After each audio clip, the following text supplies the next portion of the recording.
स्पर्धा परीक्षांचा अभ्यास करणाऱ्या प्रत्येक विद्यार्थ्याचं आयुष्य म्हणायला गेलं तर फार कठीण. आपलं ग्रॅज्युएशन होतं. ग्रॅज्युएशन झाल्यानंतर आपल्यासोबतचे मित्र कुठेतरी जॉईन करतात. काही जण आपला फॅमिली बिझनेस जॉईन करतात. काही जण आपला नवीन बिझनेस घेऊन नशीब आजमावण्याचा प्रयत्न करतात. प्रत्येक जण कुठे ना कुठे पैसा कमवत असतो आणि आपण आजही वही आणि पुस्तकासाठी सुद्धा आपल्या घरच्यांकडे हात पसरत असतो.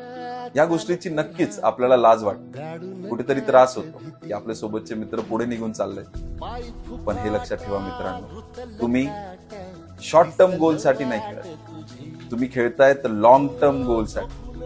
आणि ज्यावेळी लॉंग टर्म साठी खेळावं लागतं ना, त्यावेळेस प्रयत्नांची सुद्धा पराकाष्ठा करावी लागते, प्रयत्न अविरत ठेवावे लागतात. प्रत्येक वेळी तुम्हाला काही ना काही डिवचलं जाईल, तुम्हाला त्रास दिला जाईल, तुम्हाला कोणी ना कोणी येऊन काहीतरी बोलेल. बऱ्यापैकी नातेवाईक बोलतात, अरे काय किती